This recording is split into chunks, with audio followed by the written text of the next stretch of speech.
You're listening to Super Dimensional Podcast, where we explore the world of Macross SDF related anime and what made Macross SDF the global phenomenon that it became. All right, so I guess trial one of Super Dimensional Podcast. My name is Matt. I'll be one of the, I guess we'll call ourselves hosts, enthusiasts, weirdos who loved anime back when you were just some. This is the fun part about being elder millennials, right? One of us thinks Macross FDF is really good, and the other one's obsessed with it. Yeah, well, yeah. It's, so we're just going to jump straight into that, right? So it kind of goes into the namesake. So, yeah, we both kind of enjoyed anime before it was ever really a thing. We founded an anime club in high school, which was just an excuse to hang out with our friends. And, sneak anime in there that definitely the teachers would not have let us bring in. Oh, yeah. But I'm like, well, they left the room at the right moment, so thank God. Yeah, that was a thing. So we'll both be 40 this year within 2 days of each other. Let me kick you over to my other co-host here. Yep. My name's Marsh. I'm the crazy one. Crazy, obsessed, fearful. My life, I have a life goal, and it's to find out why Macross SDF, and I guess we should say that SDF we're referring to the original TV series that came out in 1982. And which we saw as Robotech. The vast majority of people listening to this understand it as Robotech, and specifically it's the first season or generation of Robotech. So like the second and third seasons are completely separate things. So we're only talking about the one with the Macross spaceship. And only the first season has that. Yeah, Super Dimensional Force. And they don't call it Macross. They call it, it's just Robotech. But that was our introduction of it. Right. And I mean, we don't want to hit on that too much for this one. But one of the main reasons that we wanted to start this podcast was we were both very heavily inspired at young teenage years by Robotech, for me specifically airing on Toonami, and for some reason I remember seeing it before that too. Maybe. Well, I think like on Toonami was like 1998, so we would have been like 14 at best, 13 or 14. I mean maybe it was. But I think Robotech actually came out in like 85. It's actually really old, but it didn't really become popular until Cartoon Network played it. Right, and I mean, you very well might have seen it before then.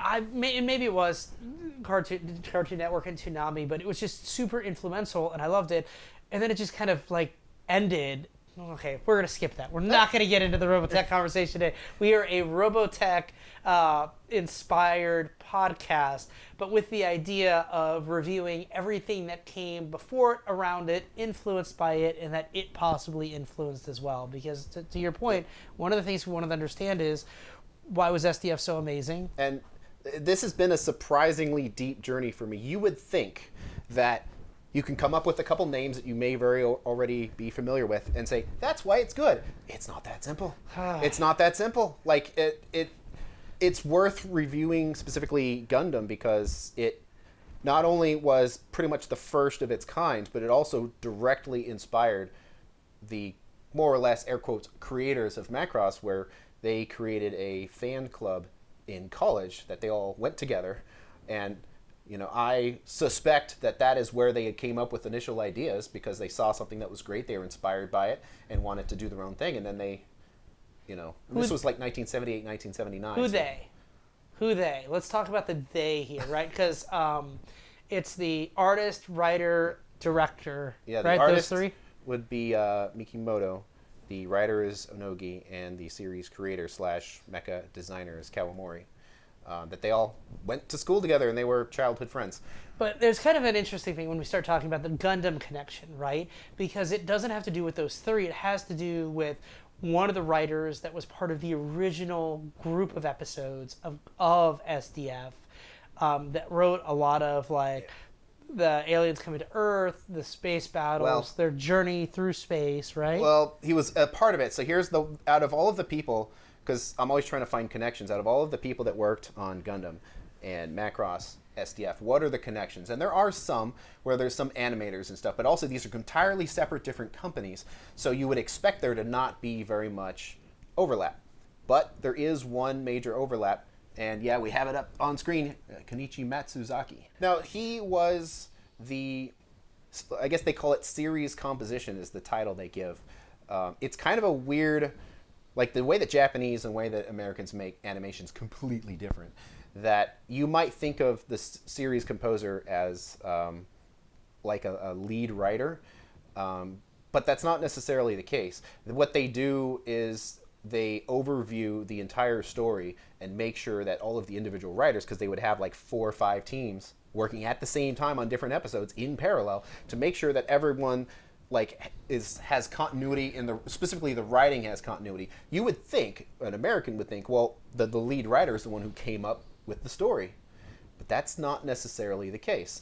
And also they tend to be the lead writer in the sense where they wrote the most episodes. Well, I think we're going to have to do something special where we talk about how anime at this time was produced, right? Because at a short level, we'll keep it short because we need to jump into Gundam here and start kind of talking more about that. But at the time, in the early 80s, there would be, you would have to release an episode every single week. And this is in Japan. In Japan, and the episode wasn't always done. And I love some of the funniest stories for me come out of what Akira Toriyama had to deal with. The filler episodes. the filler episodes, and also the errors that happened. Mm-hmm. One of my most famous ones is Super Saiyan 3 without eyebrows. Mm-hmm. When we talk about Goku and Dragon Ball, Toriyama, they just kind of forgot him. But it persisted, right? It had to. Yeah. What are they going to do? Admit they made a mistake? Yeah. It's just really weird how this stuff works sometimes. If I remember right, and I'll have to go double check the story, they grabbed that right off the cutting room floor and because they had no time left.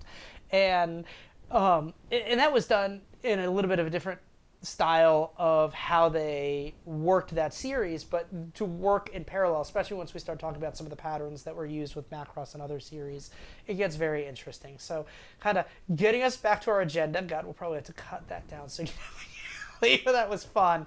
Well, it's the first one. It's the first podcast, so it's going to go all over the place. Oh my God, it's going to be bad till we figure out a format, but hang in there with us. So as you can tell, Marsh is incredibly detailed and has done a bunch of research, and I just kind of enjoy talking about stuff. Ultimately, we are reviewing Gundam just because it was the first of its kind. It inspired the people that created Macross. Pre-SDF. Yes. And this, actually, we should also clarify, Gundam, I believe it's 79 to 80, so it's only 3 years earlier. It's barely like before, but it is credited, of course, as being one of the very first mecha anime. I think it pretty much was. Mm-hmm. And it innovated a lot of things, so you can't really talk about Macross without talking about Gundam first. And what's interesting is in the modern world, Gundam tends to get all of the credit for innovating all of the robot stuff, but because it came out at the same time as SDF, they both should get more or less equal credit, but they tend not to. And I have my theories about Gundam, and we'll talk about those at the end of the episode of what SDF brought to Gundam and what Gundam learned from. So effectively, what SDF borrowed from Gundam and then what Gundam learned from SDF. Mm-hmm. So, but with that, we can't really do it proper justice. And just to be clear, one of the things that we did here was we had never seen Mobile Suit Gundam before. We agreed to watch the first 2 episodes. We agree that you can't make a judgment on anything with 1 episode. And I think one of the questions I cannot wait to ask is, would you keep watching it? Mm-hmm. I cannot wait to have that part of the conversation. What did you prefer, the subbed or the dubbed? I did both. And while I was doing it, I thought it was... I had to instantly start looking stuff up. I'm like, when was this dubbed? Because my introduction to Gundam was Gundam Wing, right? And I'm like... Instantly, I was like, all right, well, this is after Gundam Wing because all these people were popularized. Exactly, 1 year. Yeah. They had this success, so apparently, and it looks Bandai may have started with Gundam Wing. Yeah, they were trying to... So they just had success with Gundam Wing the previous year, so they started to dub this, which is interesting because there are actually elements of this I significantly liked more than Wing, but at the time, I mean, I was a teenager, right? Robots, sword fighting, lasers, shit blowing up. Fuck yeah. I really enjoyed Wing, but I have a theory of why I really liked Wing was because I had Macross first, and I was thirsty for more of what Macross had to offer. But we'll get to that. So... kind of jumping into Mobile Suit Gundam.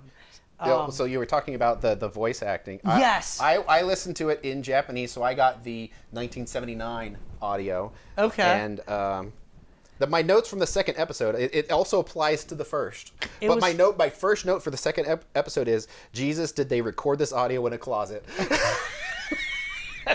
So that's what I had to think was so funny, was that The dubbed version was so polished. It almost takes you out in a way where you're like, why is the audio so much better than the graphics? It's like super polished and clean. And not only that, but I did a weird thing where one night I was trying to get through the episode. I have 5 kids, so sometimes getting through the episode's hard. So I flipped on one of the episodes, I was watching it, and I left the subtitles on with the English dub. And I'm like, this is faithful. This is way better than I was expecting for an 80s dub. But that's when I realized I'm listening to the wing actors, and this was dubbed way later once they realized there was a lot of money in doing this accurately and not just getting a job done. But well, and also to keep finding excuses to talk about Macross, that like at least with Toonami, that I don't know exactly when Gundam Wing came out, but it was 1998 for Robotech, and I'm thinking that Gundam Wing was probably like 1999 or a little bit later, because Robotech was like the one thing that basically brought transforming robots into America or the world. And then it doesn't surprise me that in 2001, just a few years later, that suddenly they're dubbing all these old shows because they're like, oh wow, people want this, we can make some money. Right, exactly. And it's definitely called out. The way it was written when I searched for it definitely made it feel like a cash grab. So, but at the same time, once you have got voice actors queued up looking for work, I mean, yeah, and they understand the roles that they're playing. Fast opinion, good or bad. So before we talk about all of the individual details, we should probably, because when people are going to listen to this, the first thing we want to hear is it any good, instead of making them wait till the end of the episode. Let's do it. Fast opinion, good or bad? Go first. Good. Tell me why. Well, first of all, it's almost an exact copy of, or the other way around, of Gundam Seed, because Gundam Seed is kind of like a more or less remake of this. It's cheesy AF, like it's bad how cheesy it is, but it did a lot of really interesting things, and it was enough to pull me in. I say it's good, and here's where I say it's not as good as Orgus. And people are like, what's Orgus? I'm like, don't make the mistake of searching for it. You will regret how much you like that stupid ass show. You'll also question us and then just turn this podcast off right here. I'll have to go down the list. No. We agreed to this. We need to survive 30 episodes before we can actually talk about Orgus. 20 episodes till we can get into actually reviewing SDF. 30 episodes before we can even talk about Orgus. And there are reasons. We'll wait for those reasons. But basically, it pulled me in despite it being ancient. And I have a lot of complaints about it being ancient, but I'll have to go into all my notes, but I think it's watchable. And also, I've been doing a lot of various Macross property watchings, just to see if there's any good Macross correlations, not just property too. Both, but specifically, I'm just trying to find good Macross. Mm-hmm. And I could tell you that the original Gundam series is better than the vast majority of all of Macross properties.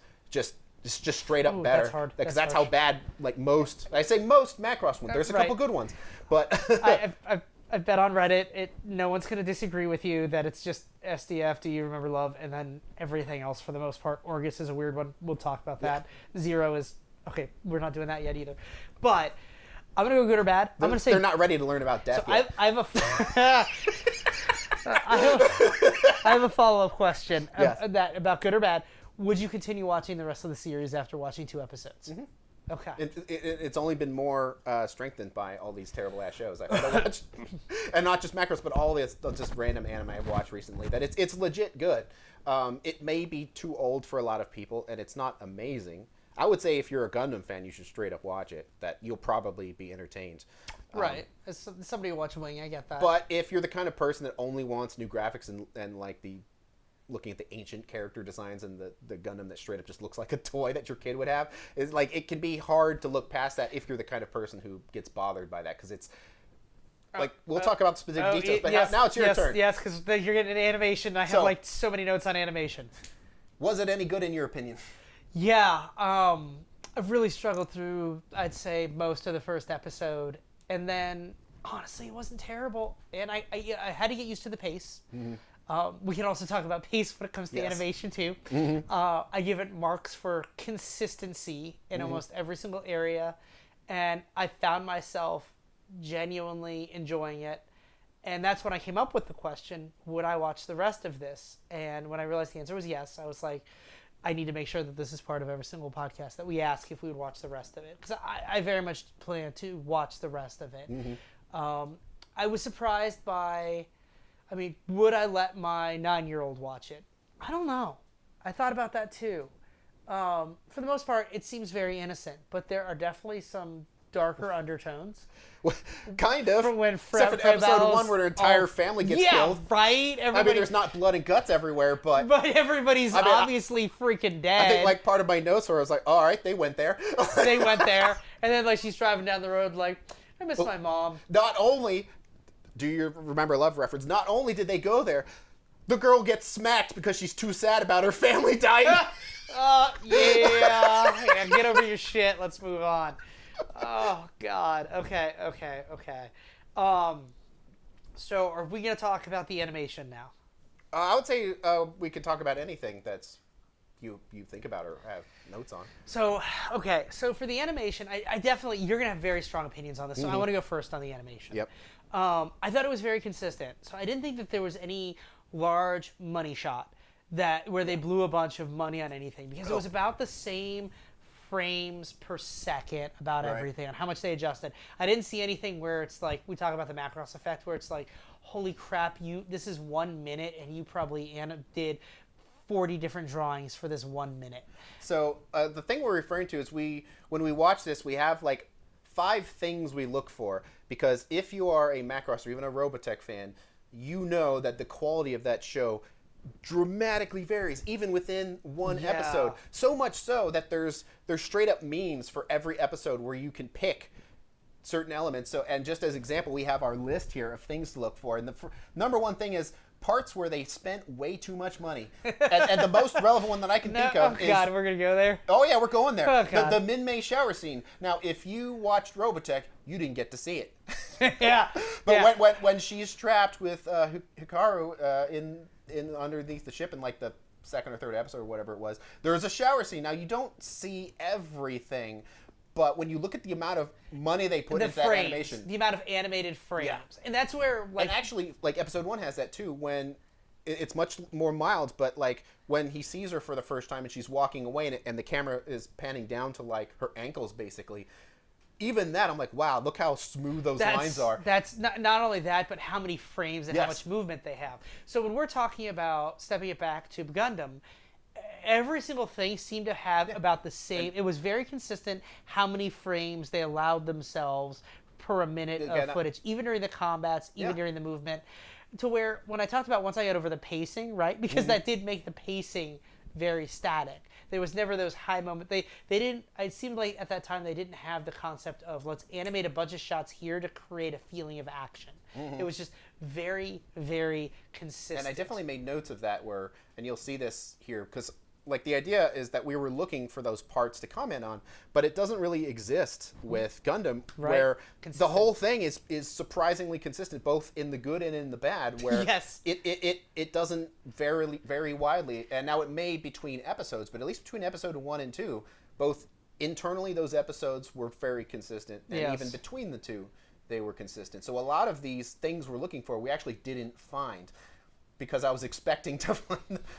So about the only thing that killed me was the laughably bad, very comical after image of Char when he went to hit him and he just like did the little Dragon Ball blurry lines off to the side disappear. Yeah.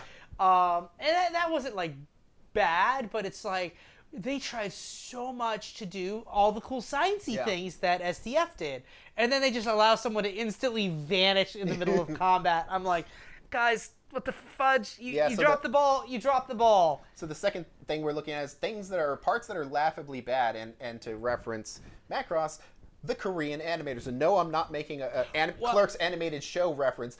Literally, entire episodes of Macross, the original series, were animated by Korean animators who were terrible. And the level of the quality goes down, which that's the one thing that I noticed about Gundam. And we'll have to get a little further into it. We might do a follow-up Gundam episode after we've watched the entire series.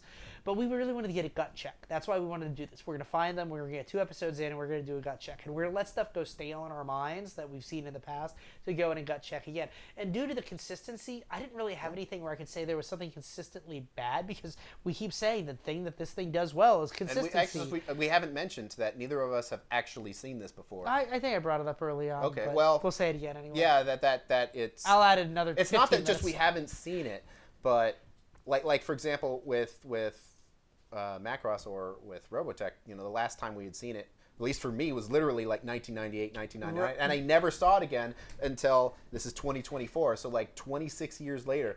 So when I'm saying Gundam, I'm not saying I saw it as a kid and then now I'm rewatching it. It's like I've just never seen it besides trailers or something. Right, but that rewatch of Macross is what was so inspiring to this, and it really rekindled where my love of anime comes from. I mean, I followed a lot of things as I was an adult, but it was a lot less, and it's fun to get back into it and do it. But there's not really a lot of laughably bad. Just that one scene where Char disappears in the middle of combat. I mean, you guys tried so hard with the physics. So very hard. And you actually didn't stink at it. You just took your time to go frame by frame by frame by frame to show the action. Holes, people being sucked out. And then you just let somebody just disappear in the middle of combat. I'm like, the fuck, guys? Ball drop. Ball drop. So that also is that scene, it hurts. It hurts. So the next one is parts that are fire, or in other words, just things about the show that it just did exceptionally well. It could be art, it could be writing, it could be voice acting. The punch. The punch? When he gets up and he punches him. Oh, yeah. The punch, and the fact when you realize the metal that he's made out of is something special, because that's a really important part of Gundam. Is what do they call the metal again? Oh, I'm going to get criticized so much by people. Well, what would an American call it? Gundanium. Yeah, probably. I don't know what they call it. There's and it might just be the metal's called Gundam, but it's like the metal it's made out of is what gives it its name, if I recall correctly. If they continue that lore, I'm pulling back from my wing days, but yeah. So it's just like being immune to bullets, having that stronger metal, and being. Oh god, this did not translate well. The 5 times larger power output, that line drove me batty. When he got in, and he says it's 5 times, I didn't get that context. And then the dub, it was just saying that this is more powerful than I realized, or something of that nature. But it was just a line that didn't land well for me. About as good as the running out of ammo one, but we'll get to that one later. Yeah. So, but it's... The punch for me was fire. It absolutely was fire. That first time with the gun was pretty cool too, but the punch, just seeing that punch, seeing a robot for the first time, because that's the thing that was different from the Zaku's, is the Zaku's didn't really have a lot of hand movements, everything else. The Gundam was really animated, and it moved like a person. Like, it looks like a toy, but they animated it for 1979 really well. Yeah, it's like a full-fledged, organic, blocky person, and it shows that it's very different from the Zaku's that it was fighting, and is that the right way to say it, Zaku's? Yeah. And just that punch, it did it for me. It definitely did it. I feel like I love the beam sabers they have, but the way they kind of did it there, I didn't feel was super cool, but I still got that fun vibe from it. But they definitely mastered that in the later series, right? Whipping out the beam sabers, just really, lightsabers, but yeah. So, well, it would only be, I think, Star Wars was 77. Yeah, or something. So only like a year or two after. So they probably took it from Star Wars, because I think that was the first time like beam sabers were used in any sort of way. Yeah, unless George Lucas stole it from somebody else. Whatever. We can have that fight later. So my fire element, it's writing, but it's when basically like they wrote him, or at least in the beginning, to not be Gundam Jesus. So he, and this is the main complaint people have of Gundam Seed, is the main character there is Gundam Jesus. He gets in and immediately does everything perfectly. Where here, he had to find the manual. Yeah, look, he found the manual, read the manual, got in, and then used it to figure out how the Gundam works. So instead of just miraculously understanding the machine, he actually had to figure it out. Oh, and he had a pedigree in it. He was a tinker to begin with. Yeah, he was when they panned to his working on house. computers at his house, so they like built him to be computers, robots. He was a tinker. And the lore. They said Techno-Wiz, I think, in the dub version. They tried to accurate enough. They but tried like, to give him also there's a well. This is one of the things that doesn't date well is just computers in general. But they specifically said that the computer in the Gundam was brand AI. new. Yeah, it was AI. It was brand new, and it was meant to so someone could use it with less training than otherwise would be required. So they sold the story about why this kid could get in there, even though he was qualified for it, and even though he had the manual, he had the computer, the AI helping him too, and all of those things worked together. Not only that, but it took him a little while to figure out how to use it, and the enemies couldn't damage it because of the armor. So that explains why he just immediately didn't get killed. And also leads to the storyline of why it became his responsibility to continue being that pilot. Because he was the only one who understood it. Everybody else was dead. Nobody else had the understanding. They didn't have time to teach anybody else. Congratulations, this is your responsibility. God, I wish I would have written that character's name down. I don't care if you like me. This is your job now. And this it also SDF throwbacks, right? And this is where I actually thought the writing was really good too. I didn't write this down in the notes, but it was that I wish I'd written down that character. I wish I'd written it down. Which one? The guy at the end who tells him, Okay, yeah. I don't care if you like me. I'm sure he's going to be an important character. Very much, sort of like a trainer. He's basically, or a mentor. basically like the kind of like second in command, maybe, because he's not the captain, but not the guy but he's who's an sitting there actual wounded. military guy. Yeah. And Emiro is the name of the Emero's the pilot. The pilot, yeah. where he basically said like, you have to do this now, and he's like, oh really? He's like, oh, by the way, someone needs to like fix it and put ammo in and configure that's it. It's you. like, that's you. Go on and do it. That is you. And I thought that the whole writing, so there was the coming of age, the loss of innocence, which SDF does a good job of too, but everybody in SDF is older. These are younger. Like, how old is Amuro supposed to be? I think he's 15. You think he's 15? Because they were making comments about 15-year-olds going into combat, so I'm guessing that yes, that they he was were 15. making that. That in the past we've had soldiers that are this young. It's not ideal, but here we are. And Frobrow, is that her name? Yeah. How old was she, and what was her relationship to him? It's weird. I'm guessing she's 15, and God, I'm guessing. Keep watching. We'll also notice like Min-May's 15. Like it seems like a very popular. What was the age of consent back then in Japan?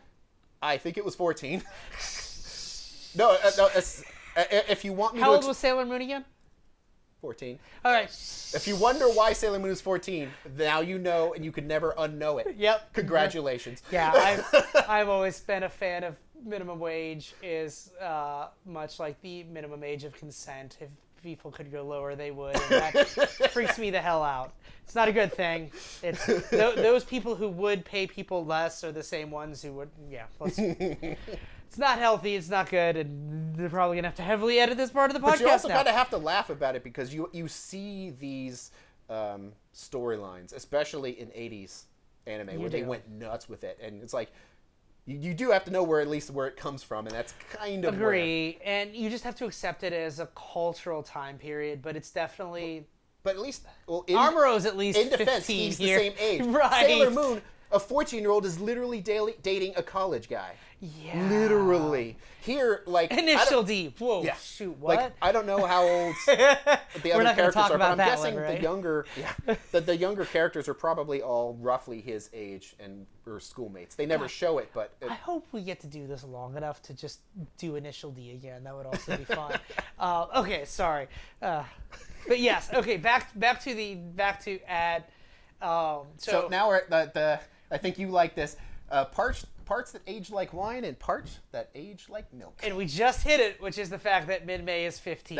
That's the milk part of SDF. So we're clear. Yeah, that is just not an element that ages well. And the funny thing is, the age thing here is something that I thought was fire. Yeah. The fact that he's 15 and they have to talk about how they've had 15-year-old age soldiers. They don't have anybody else. They actually talk about it. Like Yeah. it's actually a plot element rather than he just so happens to be that age because that's our target And demographic. this goes back to the fire stuff again, which is the fact that they talk about it.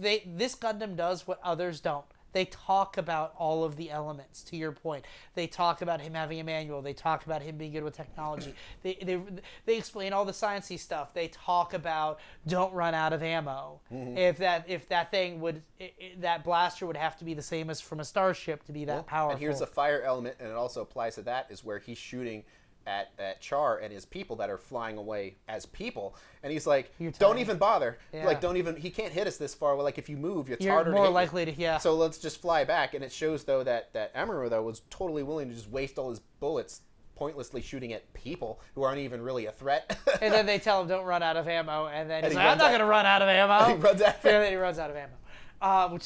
So what did you? I struggled with what I didn't like, because the hard part is it's consistent, and there was never anything that I felt. Nothing was really good except the parts that were good, but it suffered from the pace of just not understanding how to pace animation back then. Yeah. So, for me, I feel like the introduction and the interpersonal relationship and how I was supposed to be connected to different people was what didn't age well for me. It really felt like everybody was very distant from each other. There wasn't really a connection. There was the guy with the animated eyes. God, I wish I remembered his character name. The gray hair. He kind of had the sinister eyes. I'll have to add his name in later. Oh, it's going to kill me. I'm going to look that up. Tell me what you didn't like, and I'll... So, parts that age like milk. Smacking women. Oh, God, yes. Can we please make an anime that from the 80s that a woman doesn't get smacked because her family died? Or like, spoiler alert, could we please not smack girls who have their heart broken and now need to save the human race? Yeah. Like, could you give her a second? She's fine. okay. Give her a second. That's really honestly a good point. And I've probably become desensitized to that because of things like watching too much anime from this time period. Now, But that granted, ages... at the second episode, they smacked the dude. Good. So at least a guy gets smacked too. Yeah. But I'm like, please, can we stop smacking women? Like, why is that a thing? Like, I know, like, if you look at like movies from like the 50s and stuff, that's quite common. But it's like, it's not that she's being, unrealistically emotional. Her family died. The bodies of her family members are literally right in front there. of her. Could you give her a second? Did you have to smack her? Yeah. And also, I think that the part that aids like milk is anything relating to computers.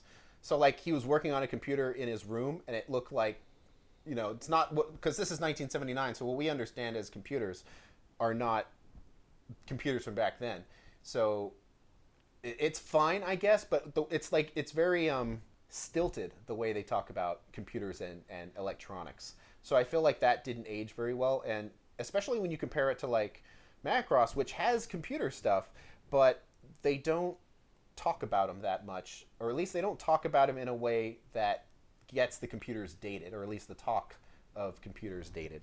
Also, I would say something that has aged like wine, specifically, is showing the effects of war on civilians. It doesn't matter how old the story is. That Yeah. you will get teary when that happens, because you're like, I didn't think they were going to go there in the first episode. Right. And that goes to what I think is fire, talking about 15-year-old soldiers doing what you have to, doing your duty. You don't have to like me, you just have to listen to me. Loss, crying for her baby. Yeah, they went there. Where's my and it's funny because Americanized, right? They said a baby, but in the dub they said the child's name. They humanized it. They didn't. And it was just little stuff that was different there, but for me, the hard part that I struggled with, and maybe it's just what I struggled with, and maybe I didn't take good notes for age like milk. Slapping women is pretty fantastic, right? But generally slapping people, but I would kind of say the same thing about men, but generally speaking, women get smacked in like 10 times more often because they're the emotional, in an 80s illogical anime, ones. right? Or And just- also or just emotional television shows and or anything. and also pegging women as emotionally illogical. Yeah. That's not fair Like either. everything she did in that situation was completely logical, but she still got smacked anyway. Right. Most women I know would actually probably handle a stressful situation like that better than most men I know. And one thing I was thinking is like, I don't know about everyone else in the 80s, but if I was Amuro when I was there, I would have hugged her. That would have Right. gotten her out of it. Like, Right. you didn't have to smack her. So I'm gonna go back and I'm gonna take myself out of that and do like personal dad moment and seeing any young girl in that instance, and maybe this is just the dad in me, but grab her, put her head into your arms, and get her out of there, and because they're not there anymore.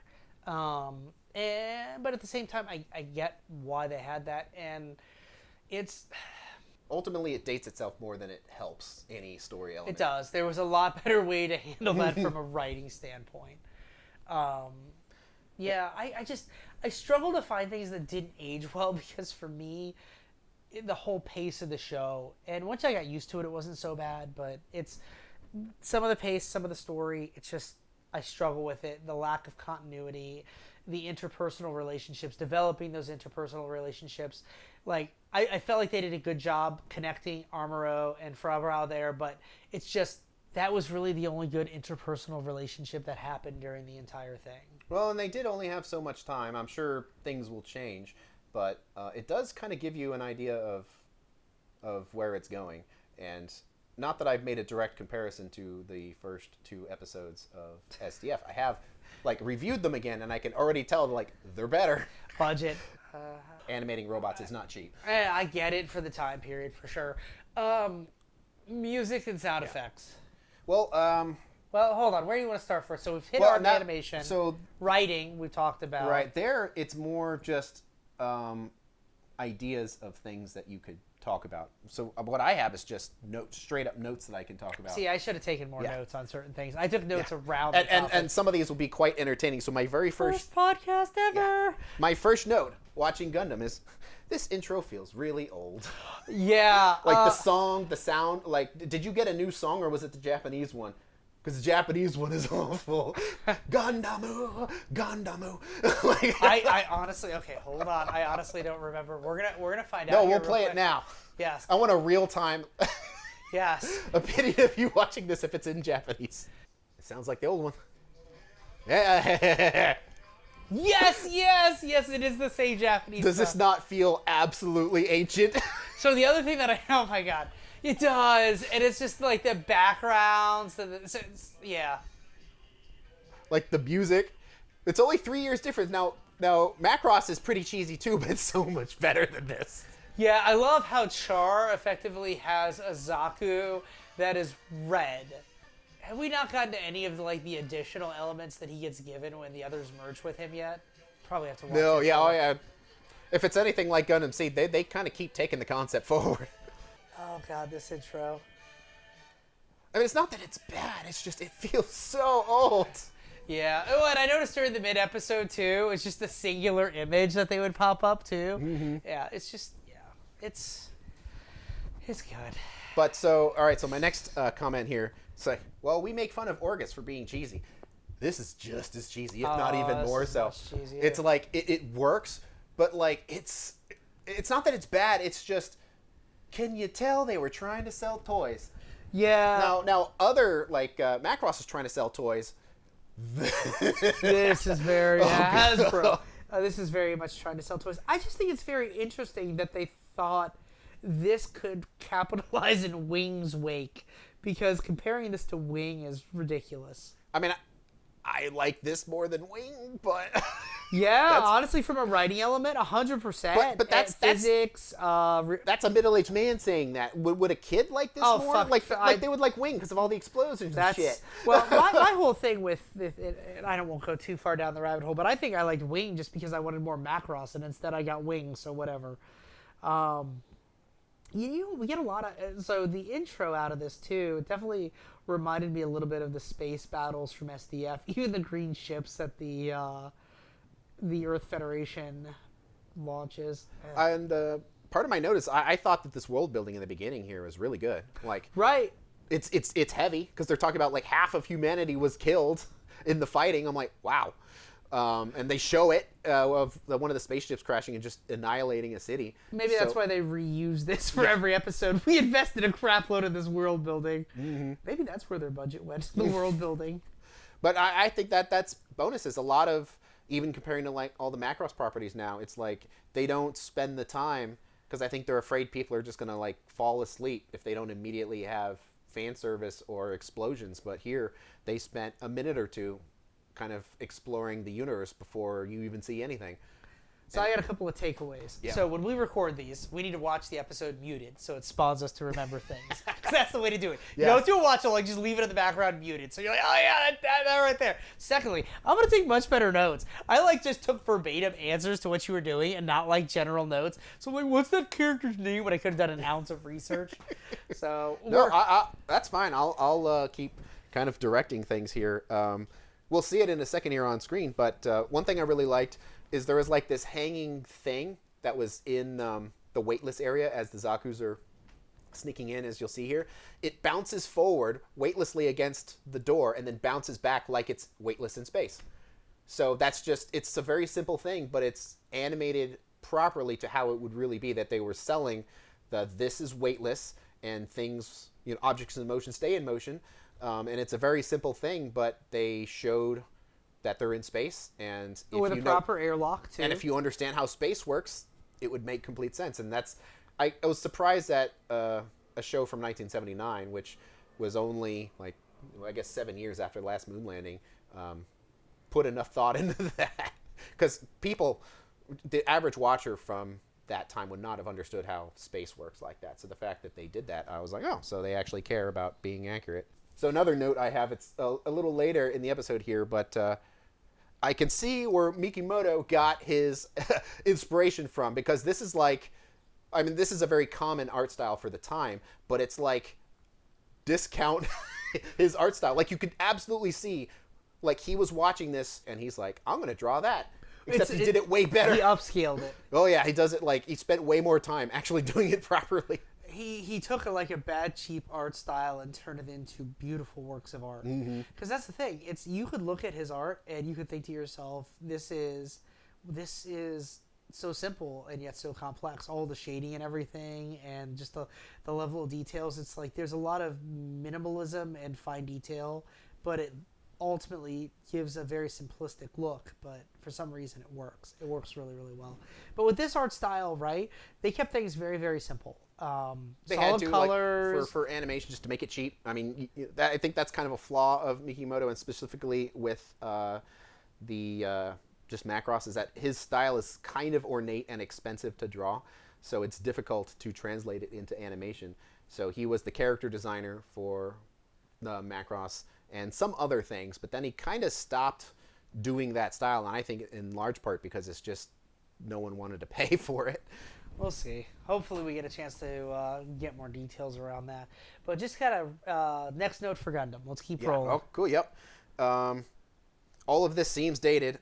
Sound effects and the voice specifically, it's not good. And in fact, you can turn the sound on for a little bit. Yeah, let me see if I can get the audio.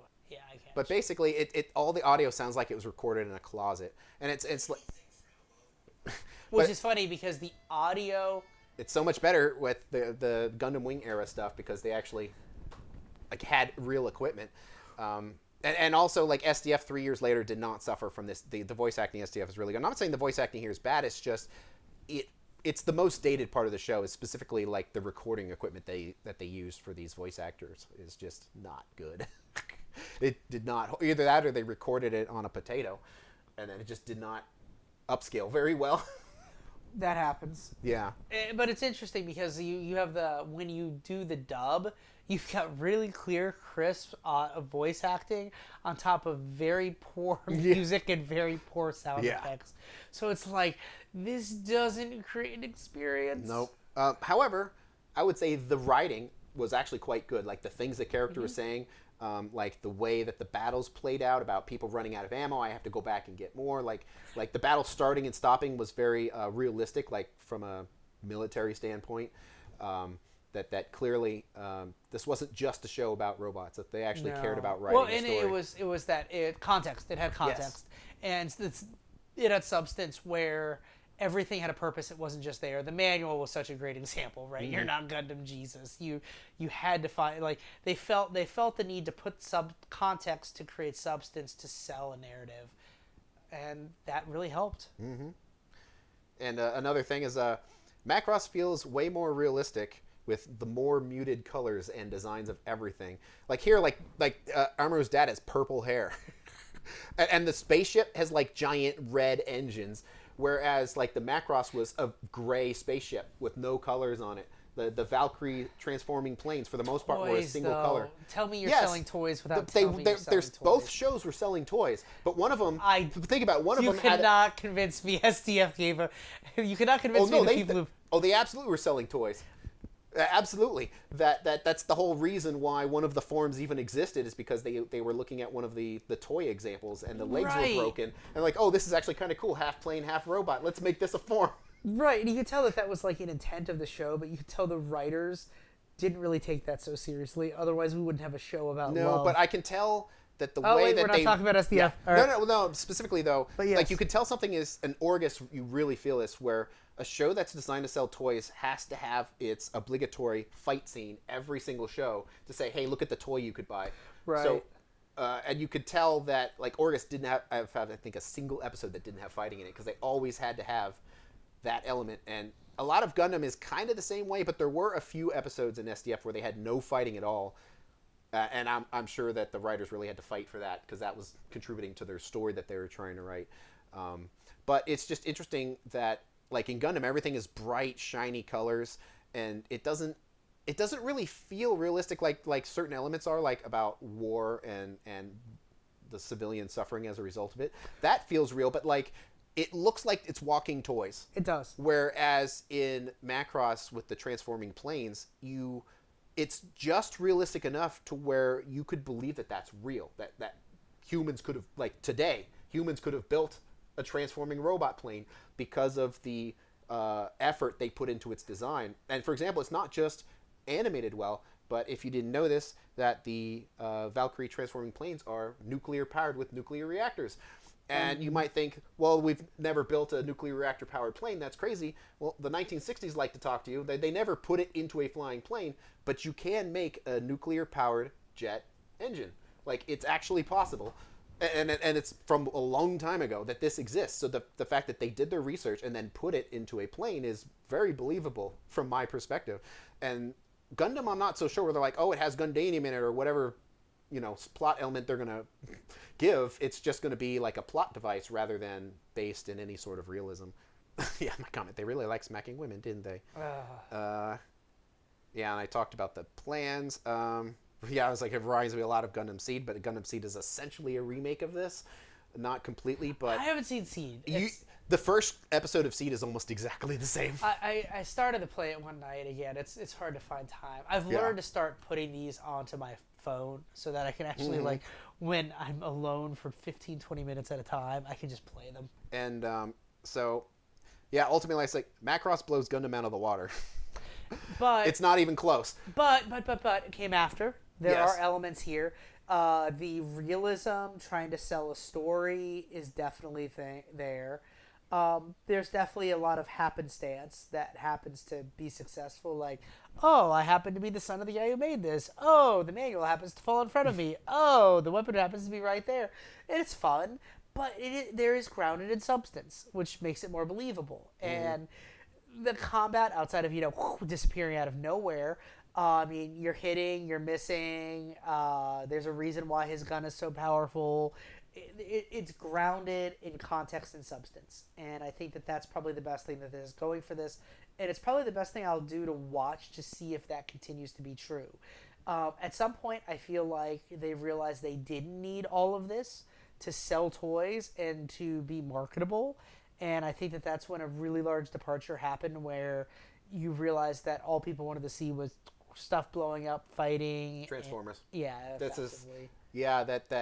Gundam started it, and then Macross basically kind of took the concept to transforming robots, and then in 1984 was Transformers, to where they took all of the story elements out of it and just focused on the thing that sells toys, and that's how you got Transformers. And then after that was essentially where the world went, because that's where the money was. Yeah. And yes, other Gundam shows and even Macross shows came out, but they lost a lot of the substance, the stories that made these early shows great, because they were only wanting to focus on the explosions and selling toys. And that was just their choice. And it's kind of why I think this ages rather well, because it has real story to it. Like, a lot of Gundam shows and a lot of Macross shows don't age well, because there's really not much substance to it. It's just robots and explosions, and those kind of things usually age poorly, especially if it's done with like computer graphics. So it's a double-edged sword to use those elements. But here, because like the robots are just shiny, bright toys, it's a little more like it ages a little better almost because of that, because I'm going into it expecting it to be a toy, and it remains that, so it's easier for me to accept it rather than if it was a show that was trying to be realistic and then utterly failed, and I'm like, well, that was dumb. Right. And so, yeah, I think at some point they just were accepting that people just didn't care about that stuff and they wanted to see stuff fight and blow up. So the other thing I really enjoyed about Char's character, Every one of these shows has to have the guy with the helmet. Yeah. yeah, and as one of the characters' brothers, yeah, that was a fun little throwback right there for me too. It's like, oh look, siblings, no way. So when I loved his tactics though that were called out. Right, he's supposed to be this general that defeated. I'm trying to remember what the ratio was that the captain called out, but just this very tactical general who has a very pragmatic approach to things, like just let him keep firing. You're more likely to get shot if you move around. And he like cared about his underlings. He did, and he cared about their ability too, and their calls that they were making. Well, like the one guy that came back alive, and he's like, sorry all this happened. He's like, you were the only one that actually followed orders. You're fine. Yeah, exactly. You did your job. So, all right, what's the next note we got here? Let's see. Well, it's not necessarily fire, but it's something they did well. The leak sealing gumballs, whatever those things were. Yes! Oh, man. If I were making better notes, I would have said that, right? A probable use of something that actually makes sense. So basically, yeah, what it was is there was an air leak, and there was just like this machine that just shot out goop. And when there's an air leak, air gets sucked through, so the goop balls, and these goop balls are like a foot big. They're huge. Yeah. They go there, and they get stuck, and then they just like seal the leak. And I'm like, that's pretty cool. It's also pretty campy, but it's pretty cool. Yeah, exactly. It's better than on Macross, where somehow there's always this door behind every hole that can always close, but it closes 1 second too late before someone dies. Oh God. Hey, you know what? It's literally, we've seen it in every sci-fi ever. So. At least like Star Trek, they just have force fields, which makes a lot more sense to have a hole in the ship, but there's a force field, and that's why the air stays in. I'm trying to look up here when the original Alien came out as another reference point. 1979. Or 79, okay. Yeah, that is another interesting point to kind of this whole sci-fi bandwagon thing. Innovated a ton of stuff. It did. But specifically, I guess we're focusing on anime, but... But if you're talking about things that are influential, we've already hit Star Wars. Alien's a very important data point as well. So we started realistically. So just to share with everybody, we chose Gundam. God, this episode's going to be cut like hell. We chose Gundam because it was the furthest back we could conceivably think of that would have a direct influence, also to the point of the Gundam fan club of the creators of Macross. And if we went further back, the shows that are older than this, the ones in the 70s, they both feel and look really old. Yeah. Where I'm like, there's no way. I mean, I might watch a few, but I'm like, there's no way I'm going to consider this influential to modern animation. You're never going to answer the question, would I watch this? Hell, I was surprised the answer was yes to this. I was expecting you to say no based on your original opinions. It looks like it just barely, went over the line. It's not as if I was like, I'm not going to watch this, I'm not going to watch this, I'm not going to watch this. And then by the end of it, I just found myself like genuinely getting interested, genuinely enjoying the development. I'm like, shit. Well, and like I wrote for a second time, this writing is pretty good. Yeah, that's exactly it. And the dialogue isn't terrible. And for me, it was the kind of that Sun Tzu Art of War style stuff, where it's the interesting thing for me is how it relates to actual war. Mm-hmm. And the philosophies behind it. All right. And I liked that they humanize both sides. It's always a sign of good writing, where the bad guy is not just hilariously evil, where both sides have their motivations and their justifications for what they're doing. And Char's just a soldier. Mm-hmm. He's sent to do a job. He does the job. You very much get that methodology, right? He's collecting a paycheck. Well, maybe literally, maybe figuratively, like we'll find out. Yep, and I think that covers the notes that I had. So let me double check my notes here, see if I had anything else in my terrible notes. The animation budget, oddly consistent. The run out of ammo thing kills me. That was probably the hardest part for me. Was I'm not going to run out of ammo, and then like 2 minutes later he runs out of ammo. But he's also, think about it, he's a 15-year-old kid. Yeah, I just think that whole continuity thing should have been done better. So, I think that's it. It's rather unimportant, but could we give it a score just to... I'd have to watch more. And it's not necessarily like a final score, but just like an overall opinion of what you've seen. We're going to post scores out there. That's what we're going to do. We're on the website that we host all of these. We're going to have a general scoring of stuff. And the scores can get adjusted. We'll do an aggregate of our 2 scores. Because it could change at any time, but mainly just... Here, we'll do this. Text me your score. I'm going to text you mine. We'll hit send at the same time. Let me get back to a good spot. Apparently I was searching for messages earlier. Do you love me, yes or no? It's like, we'll see. We'll send the messages together and find out. Real time. We'll slip notes to each other. We'll even fold them up. Send. Oh, well, you send a little faster. I know. You'll be happy, though. Oh, shit. Really? Fudge. Yeah. So we both agree it's a 7. And the rating is if Macross SDF is 10, and we'll just mention it here that we've seen Macross Zero. It's like, in our opinions, the one good Macross thing that isn't SDF. Well, besides the movie, is a 9.5. There's a strong disagreement as far as Macross goes, where I rate 0 above Do You Remember Love, and I struggle with Do You Remember Love, which we have to get 20 episodes in to do that. In fact, we'll start with Do You Remember Love, because I personally believe Macross is far above Do You Remember Love, just because it's too much in too little of a time. Yep, and that's why I put it higher on the list, just because to match you a little better, where it's either a 9 or a 9.5, I think. I would be shocked if you're going to try to knock it down hard. On the spot. Yeah, when's the last time you saw Wing? Like, I tried to watch it a few years ago, and I could barely get through the first episode. Me too. It was unwatchable. That's all I got through. I don't know what I would call it, but it would probably be lower than 5. Yeah, I would probably stop at a 5. It's still... Does it have to be real bad to get lower than 5? Yeah, I don't know. I couldn't get through it. See, there we go. We're watching silently right now. Like that beam saber. And they do the explosions really well, right? Mm-hmm. That is fire for me when they drop, he does the slice, and then he hits the ground, and everything blows up around him. It's like that samurai scene. Shit, I'm going to grab that screen grab just for this episode. So, to talk about the numbers again. So, SDF is 10, 0 is 9.5, Do You Remember Love is 9, and then the redheaded stepchild of all of this, Orgus, that technically is not Macross, but let's be real, it is. 30 okay, episodes. I'm fine. I just have to mention that it's in here. It's an 8. It's an 8. We need to so this thing you've never heard of is still better. Yeah.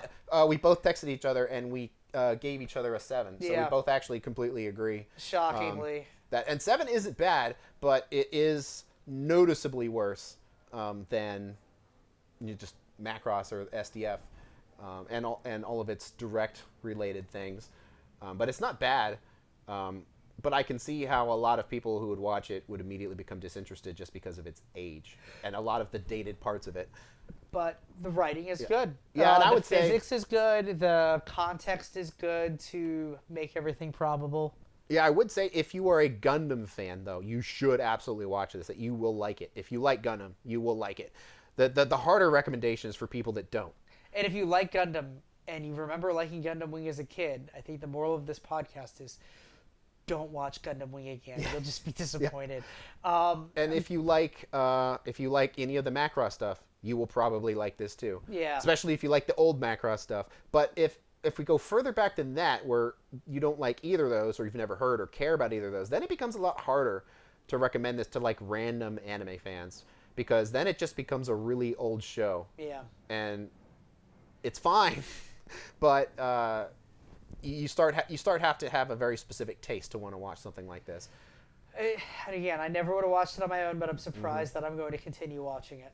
And I think at some point we'll rewatch Wing just to see how bad it is. But well, at least it'll only be the first 2 episodes, right? The 2-episode rule. Yeah, 2-episode rule. And if we say that we would continue watching it, we will have to do a second episode eventually after we finish it. Just thinking, my 1-sentence description of Gundam Wing is, you can miss the enemy mechs and they still explode. And my 1 sentence of this is consistency. Yeah.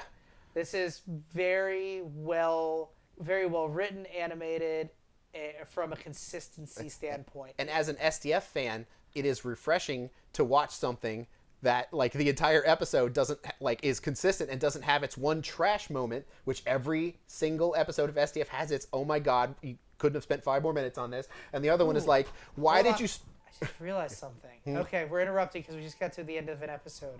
The end of the episode has better music and graphics than the intro. Mm-hmm. Oh man, but it's just the quality. They must have recorded this in a potato. Yeah. Not on a potato, in a potato. Okay, sorry.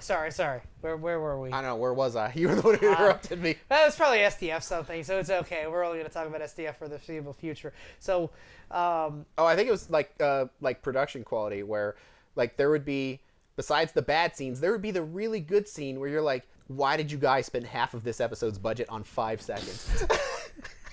Midway Sour thing. Somebody talked you into a really bad thing here. Yeah. So on that note, I think we can officially end the terrible experiment that we will continue of the SDP, Super Dimensional Podcast, where we review anime and always take it back to our measuring stick that was really, I mean, I hate to say it, but I would say for me, and maybe for you, and maybe that's the genesis of this whole podcast, everything for me measures up to Robotech. And once I found Macross, realized Macross was not just a Japanese name for Robotech, and realized what Macross really was and got to enjoy it in its original glory, it was the measuring stick for me for everything that came afterwards. Yeah, we just didn't realize it at the time. And it took me 26 years after watching it the first time to watch it the second one. And I'm like, literally my life is different now. And I can tell you that, I mean, especially as a young teenager, young teen, it definitely influenced the way I view love. I married a Hayase over a Minmay. I married a very, very strong partner.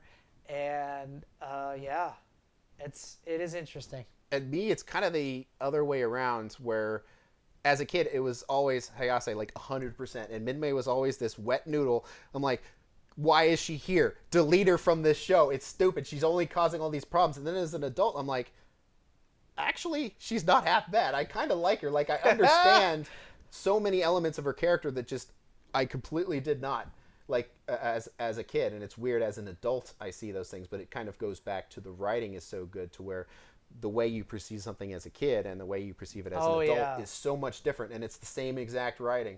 And that's kind of amazing. Robotech.